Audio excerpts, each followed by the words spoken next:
Olá, eu sou a Aline Ferreto, psicanalista e docente da AMPSI, e hoje eu assumi uma responsa de lançar o olhar psicanalítico sobre a obra do Lars von Trier, com o polêmico Ninfomaníaca, volumes 1 e 2.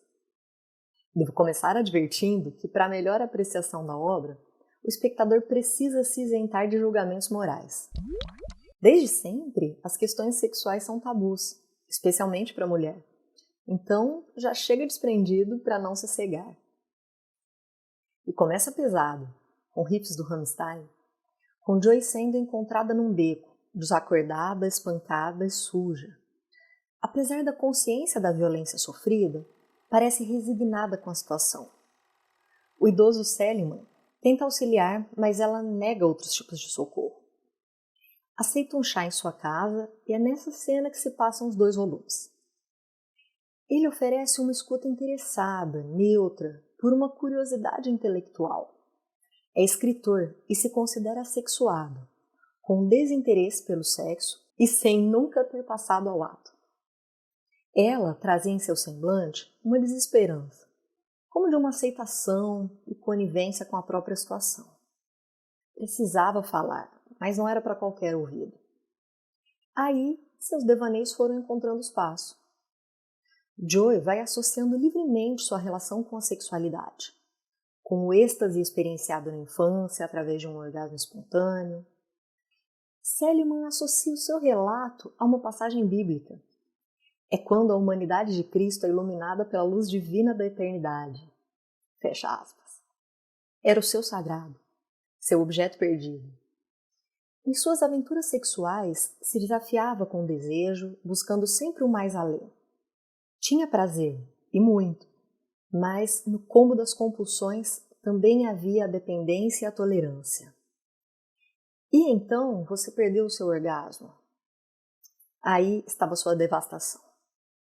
E Joy tenta montar as peças, embora desiludida. Teria sido uma criminosa e para tanto mereceria punição? Eu era uma viciada por luxúria, não por necessidade. E foi a luxúria que causou a destruição em torno de mim, em todos os lugares onde eu fui. Para mim, a ninfomania era insensibilidade. Palavras dela. O ouvinte arriscou uma interpretação, fazendo a correlação com o paradoxo de Zeno. E ela, desculpe, mas parece que não está levando isso muito a sério. Estou falando da pior coisa que me aconteceu, que àquela altura, em segundos, perdi toda a sensação sexual. Foi tão ruim assim? Tente imaginar que, de uma só vez, você perdeu todo o desejo de ler e toda a sua paixão por livros e cartas. Encarar e lidar com esse vazio intrínseco não é tarefa fácil, ainda mais sem sua libido. Foi num emprego usual que reencontrou Jerome, que mais tarde veio a ser seu companheiro de longa data. Um ponto excessivamente forte para Joy foi lidar com o processo de luto do pai, que adoeceu severamente no leito do hospital. Durante essa vivência, nem o sexo improvisado pôde amenizar a angústia, mas a descarga emocional a permitiu chorar. O mais de gozar, insaciável e com elementos mais agressivos, segue no volume 2. Jerome não consegue dar conta de Joy. Não que fosse possível. Note o pedido dela. Preencha todos os meus buracos. Não posso, Joy. Sinto muito. Haviam acidentalmente tido um filho, com que ela não conseguia se conectar, nem com a vida morna e monogâmica. Jerome toma uma decisão possível, empática e compreensiva, mas dolorosa. Faz um acordo com a companheira, consentindo que ela pudesse explorar outros encontros sexuais. Quando você compra um tigre, tem que alimentá-lo, certo? Satisfazê-lo, certo?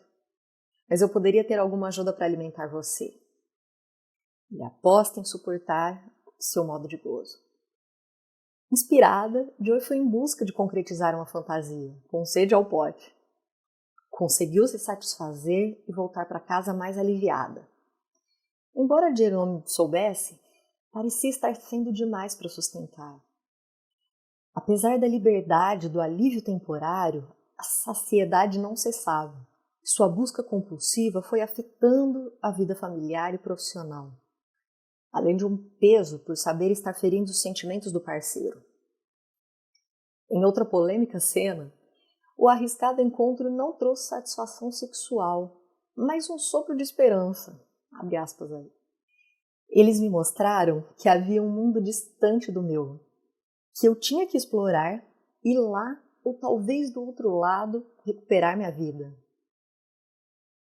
Ao som de Burning Down the House, Joey revidou, se reinventou, trabalhando como cobradora de dívidas, que poderia envolver queimar carros e torturar pessoas para fins específicos.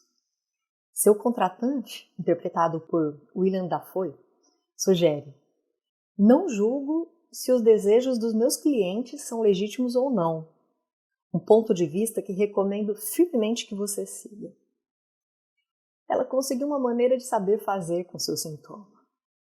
Desejo precisa de espaço, e Joey estava conquistando o seu. Eventos que se sucederam culminam no entendimento da cena inicial, como ela havia sido encontrada. Com esse convite à escuta, Joey se permitiu confiar no recente amigo, e o nascer do sol trouxe um lampejo de possibilidade em lidar com tudo aquilo. Um olhar de soslaio, permitindo a abertura de novos rumos. No entanto, se deparou com uma quebra insustentável, que culminou numa tragédia. Vou concluir com o dito da própria Joey. Talvez a única diferença entre mim e as outras pessoas seja que sempre exigi mais do pôr do sol. Cores mais espetaculares quando o sol chega ao horizonte. Talvez seja o meu único pecado. Até o próximo Sinopse.